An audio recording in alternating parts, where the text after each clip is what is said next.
Good evening, everyone. In the spirit of the community forum, as indicated by the hearing officer, I want to give everyone a heartfelt hello and good evening. As mentioned, my name is Jim Deering. I'm representing Ezras Nashim, and we want to thank the hearing officer and the ambulance committee and everyone in attendance for being here.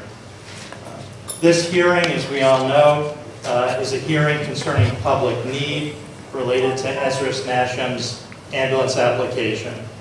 And I think there are a number of things that most people here can agree on.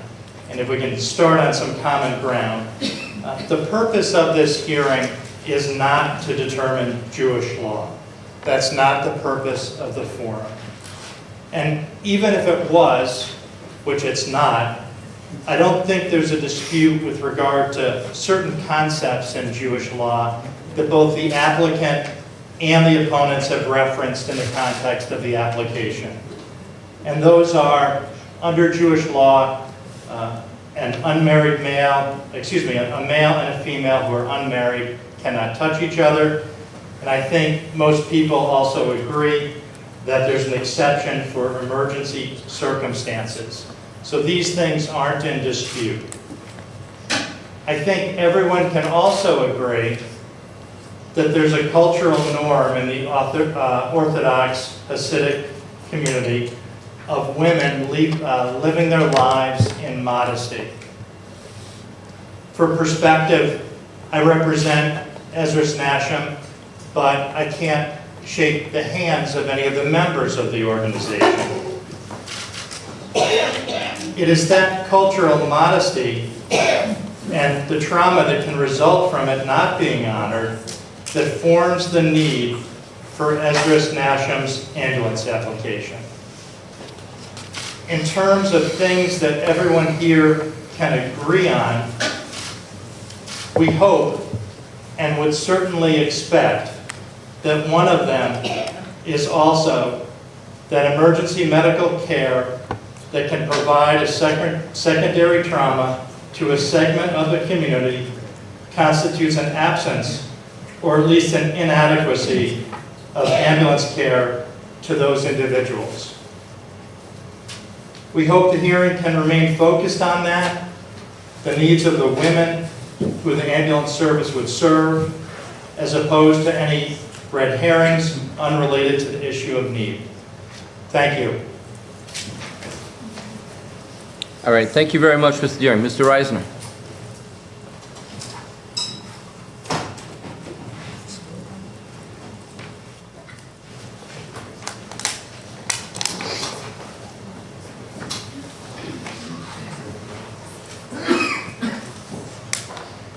Thank you, Hearing Officer Shorn. Thank you, Mr. Deering. And I think that my learned colleague is correct when he says that there are a few things that we can agree on here. And the first and most important of those things is that this is not about an interpretation of Jewish law. It is about an interpretation of the facts and circumstances in the community as they apply to the determination and finding of whether there exists a public need, as that term is defined in Department of Health Policy 06-06. Where we take issue with one another, I believe, is apparently in our interpretation of the emergency circumstances doctrine.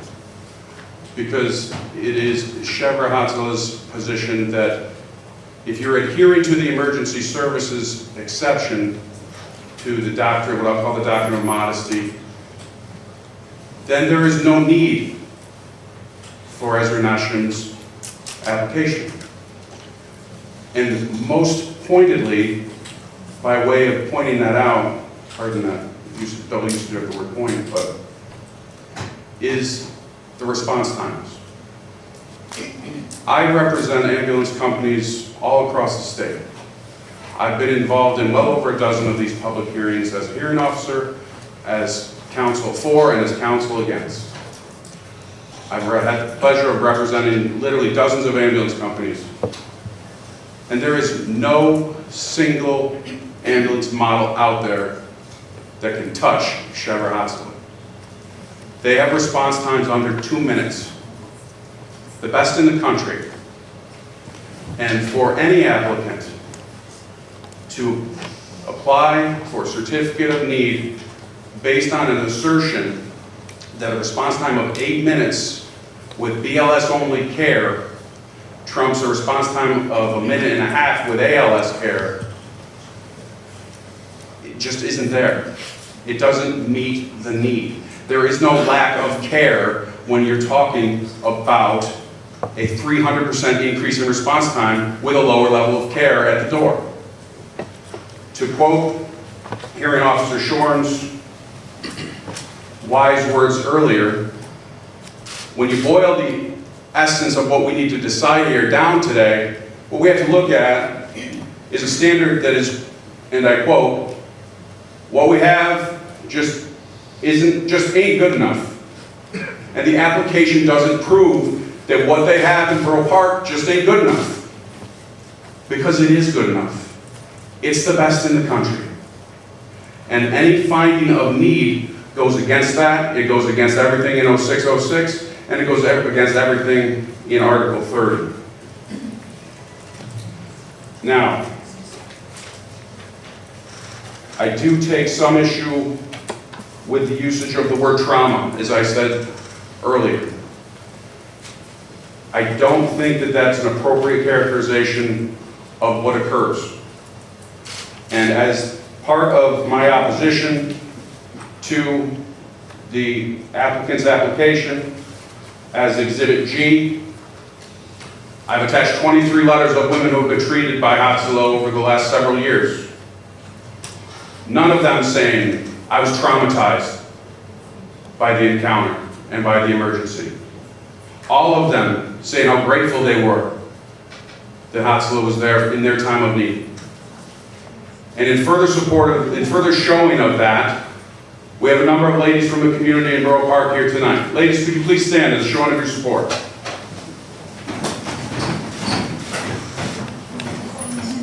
Thank you very much.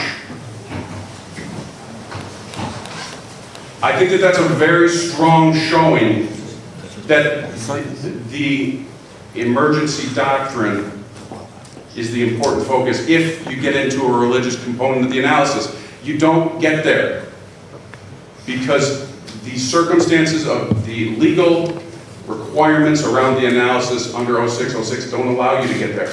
There are 8 variables in 0606. And the only one that could even arguably involve any religious component would be the final one, other local factors.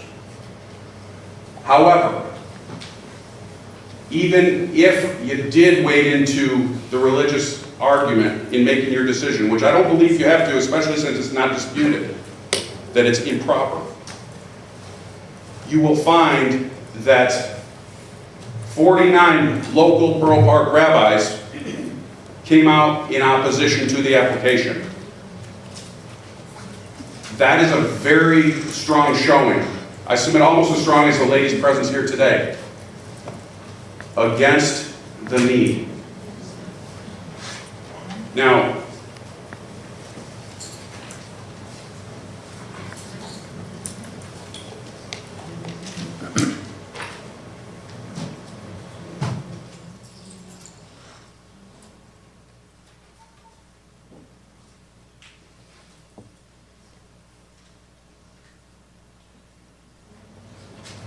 I would be a little remiss if I didn't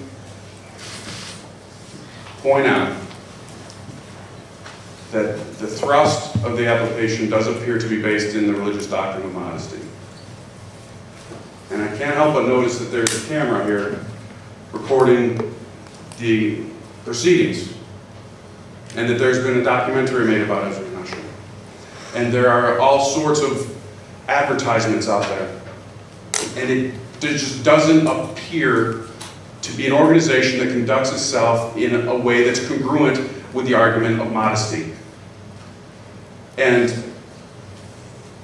the other thing that I just have to bring up by virtue of the misleading nature of that argument within the application is that there is a recent advertisement by Ezras Nashim, which is also attached to my papers as Exhibit H, wherein Ezras Nashim is seeking to recruit men to join part of their emergency response teams. Many people in this room are actively involved in the emergency medical system. I myself have been an EMT. I'm not active at present. However, I've been on enough emergency scenes to know that if you have a man on your emergency response team, the doctrine of modesty is going to be challenging to live up to. And I would submit that, again, it is better for us to avoid the issue in its entirety in making a decision. However, since these issues have been raised in the application, I do have to present them and make them part of the record on behalf of my client. I think, in closing, that it is the wisest course of action to focus on the analysis laid out in 0606, wherein, in order to issue an ambulance certificate, you have to find that there is a lack of available care that is not readily correctable by reallocation of existing resources.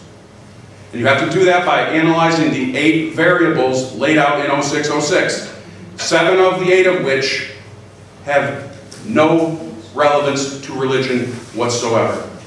Follow that analysis, and you will wind up exactly where Hearing Officer Shorn told you. It will lead you to an analysis of what he said. What we have just ain't good enough. But the problem is that you can't answer that statement or question in the affirmative, because what you have is good enough. It's the best in the country. And you might say it's the best in the world. There's just no need here. Thank you. Okay. Thank you very much, Mr. Reisner. A couple things I just wanted to make note. I hope that it's nice to be quoted, but I don't want whatever I said to have been an endorsement or to be seen as endorsement of either side of the coin here, either for the applicant or for the opposition. So I just want to make sure that whatever I was quoted as saying was not me endorsing or opposing the applicant in any way. I will make, as a point of order, going back to my 6th grade hat, please watch your cell phones. Please make sure they don't ring. Put them in the full and off position, or at least don't have them making noise if you could. And I thank you in advance for that. All right, we're going to Mr. Deering. Am I right that Ms. Yeah, and could I make a suggestion, Hearing Yes. Officer? So what might make it easier if you want me to introduce the witnesses, if that makes sense to you. That's fine. And just the record, I think just so that the applicant has its information put forward, we're going to do that. After each person speaks, there's going to be an opportunity for the opposition. So Mr. Reisner, you can ask questions of the applicant if that's something you'd like to do, and we'll continue that way. And Marie, we're working on are we on time limit on this, or what's our? That's up to you. All right. So are we planning on being relatively concise, or? Yeah, nothing I don't think that we have is overly long. You know, Okay. That's one of the reasons we do the PowerPoint. That's perfectly fine, and I sometimes go on too much myself, so I should not be calling the kettle black. So first, we'll have Leah Levine, Celia Pomerantz, and then Miriam Spree is going to join them for questions, any questions. But Leah and Celia will be giving the PowerPoint. Okay, so you can... Mr. Reiser, Mr. Deering, can I make a comment? Sure. I'm told that the president of the Ezras Nashim is not allowed to be in the room because their position, as I understand, as a New York City criminal court judge? Civil court. Civil court judge. And we actually addressed that in the Okay, so I just want to make sure that we're here. So could you just comment on that in a brief second? Sure. So, And as to why she's not here? Sure. So the director of Ezras Nashim is Rachel Fryer, and she is a New York City civil court judge. And what happens when you're a judge, you're subject to certain ethical restrictions. And so, as a matter of due course, she had to check with the Judicial Ethics Committee to see if she would be able to appear here and testify. And they indicated to her that she could not. And that's why she's not here. And she is obviously a significant part of the organization, and it's a big loss for us not to have her here, but she obviously wants to follow the rules. And I should point out that Leah Levine is her daughter, and so we'll be speaking. And then we also have the benefit of Rachel's husband, David, who is here and will be providing comments as well. So thank you. Thank you. And so Leah and Celia, if you would like to come over here. And then what I'm thinking as well is maybe Miriam, if you can come and like stand behind just so you can be involved with answering any questions. And for their benefit, I'm going to run the PowerPoint. I'm going to change the slides. And ladies, when you speak, could you identify yourselves before you actually give your substantive discussion? And thank you again and welcome here tonight. Good evening. I'm Celia Pomerantz. I'm a registered nurse with a Bachelor of Science in Nursing. I'm employed at NYC Medical Division. Ms. Pomerantz, I'm going to pass a microphone, or either way as you prefer.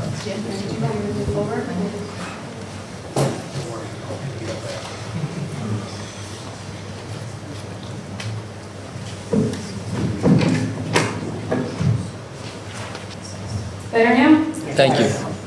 Good evening. My name is Celia Pomerantz. I'm a registered nurse with a Bachelor of Science in Nursing, and I work with NYPD Medical Division. As a volunteer for Ezras Nashim, I am the Director of Dispatch, as well as the Overnight Charge Member. I will be providing some of the highlights in connection with our application for the new volunteer ambulance service. Ezras Nashim would like to thank the New York City REMSCO, the chair of the ambulance committee, and the hearing officer for this opportunity to present. Thank you. Many of you may know Ezras Nashim's director, Rachel Fryer, and may wonder why she's not presenting tonight. Rachel very much wanted to be here this evening to make this presentation. It is her passion, Ezras Nashim. However, as you may know, Rachel is a New York City civil court judge, and as a judge, she is subject to the restrictions on the judges providing public testimony.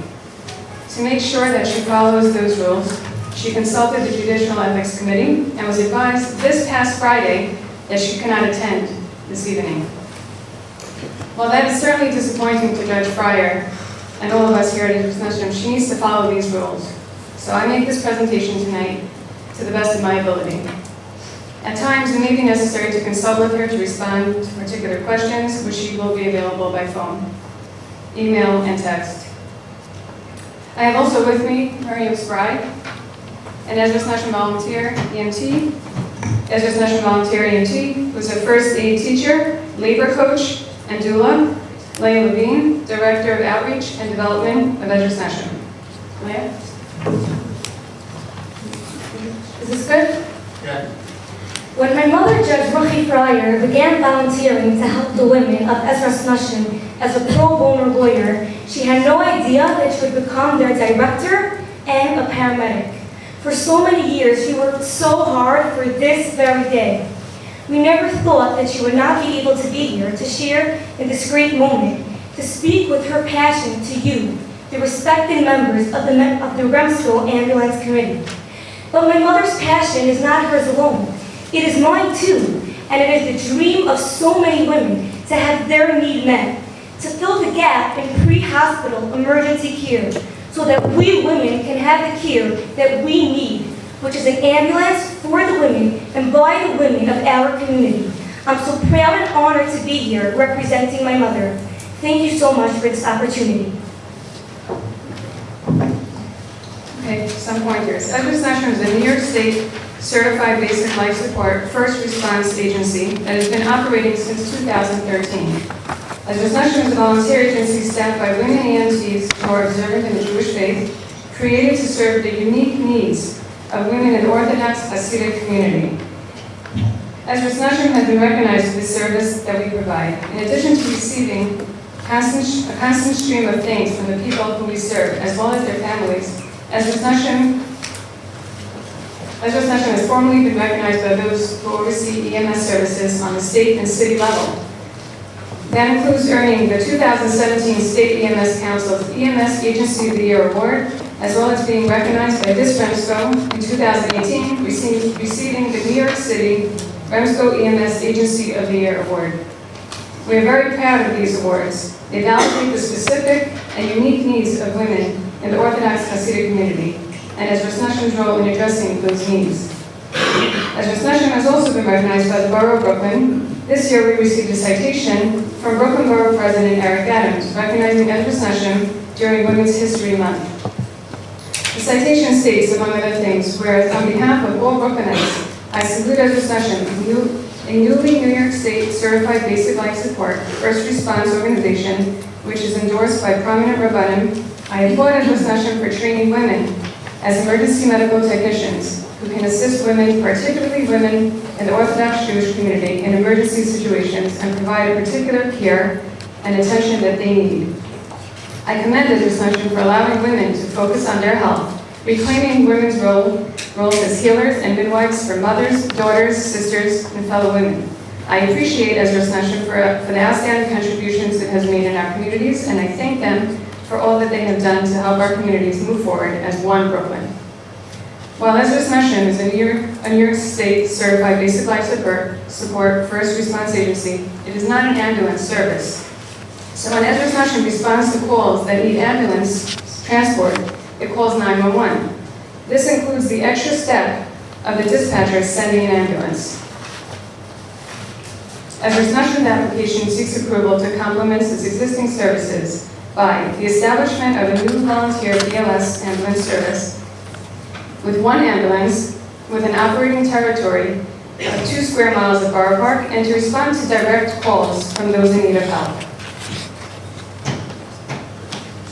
As this slide states, the existence of public need for such services for observant Jewish women in the Borough Park community is clear. Jewish law prohibits Orthodox Hasidic men from touching unrelated women. There's an exception for life-threatening emergencies when no qualified woman is available. The Jewish law and the existence of an exception is not an issue over here.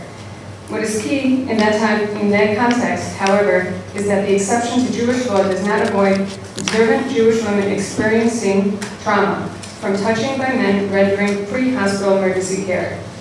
Orthodox Hasidic women are raised in a culture with strict expectations of modesty.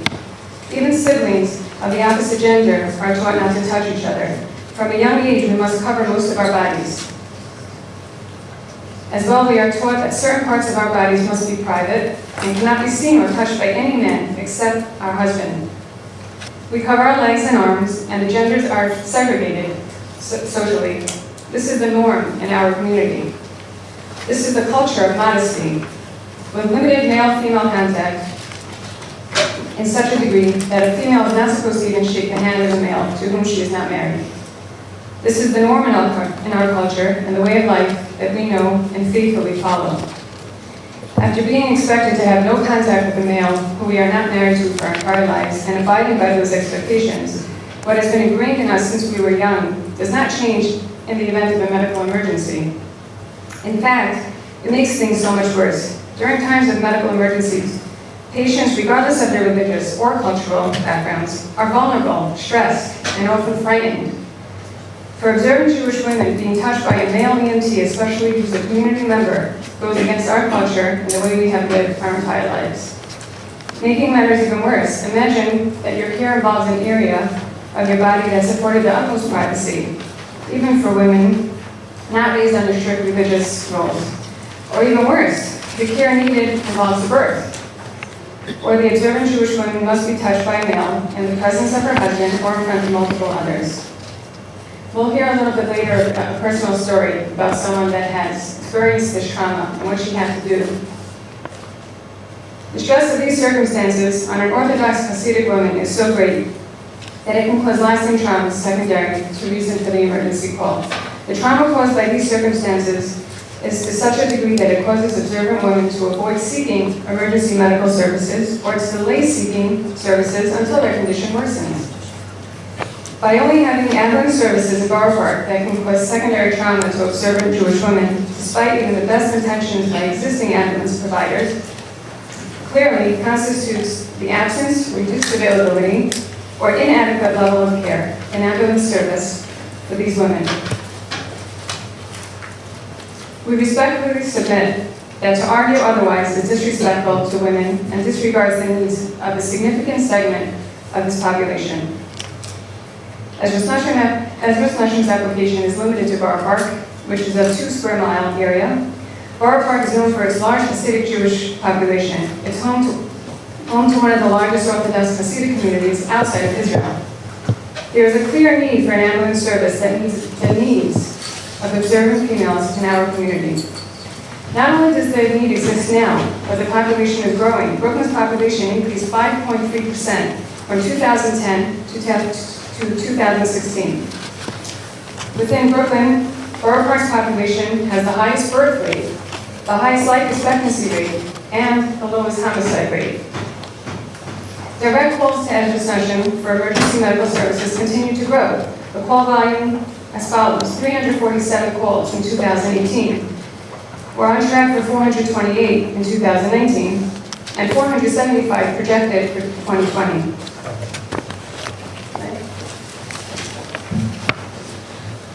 Satisfying the public need by granting Ezras Nashim's application will have no adverse impact on the other ambulance agencies, since calls to Ezras Nashim are new and unique. Ezras Nashim only responds to calls made directly to it, and its very purpose is to satisfy an existing unmet need, not to compete with others. In Borough Park, despite this need always existing, there has never been, and there currently is not, any ambulance service that is only staffed by Orthodox and Hasidic female EMTs, and guarantees the ability to respond to calls from Orthodox and Hasidic females. Some ambulance services have submitted opposition to Ezras Nashim's ambulance application, claiming that they employ some female EMTs, or that they would be willing to employ some female EMTs to address the need, making the argument that the absence of care that Ezras Nashim's application is seeking to address can be corrected or improved with existing resources. Such arguments are simply not credible. This need has always existed. It has not been a secret yet to date that those who oppose Ezras Nashim's application have never done anything to address it. In fact, Ezras Nashim, through my mother when she first got involved, approached ambulance agencies that have submitted opposition to ask if they could be part of the solution, but to no avail. Ezras Nashim has been public for a number of years regarding the need for an ambulance service of all female EMTs to serve the need of the female segment of the Orthodox and Hasidic community, and its intention is to satisfy that need. In fact, Ezras Nashim has conducted a very successful public campaign in which I personally have been very active for signatures and support and for donations to start an ambulance service. Despite this very public campaign, none of the other ambulance companies who now say that they can address the need have ever stepped forward to taking steps to address the need. Similarly, they have never reached out to Ezras Nashim to see how they might be of help. The only thing those ambulance companies have done is submit letters opposing Ezras Nashim's application. In other words, the only steps those ambulance companies have taken is to frustrate Ezras Nashim's effort to step up and attend to the need that has existed, but which has not been addressed by anyone, and which has been suppressed for far too long. Furthermore, even if there was reasonable basis to credit the claimed willingness of these ambulance companies to address the long-standing need of observant Jewish women in Borough Park, and we respectfully submit that there is no such basis, the unique circumstances provide for the need of Orthodox Hasidic women to be met by Orthodox and Hasidic women. Other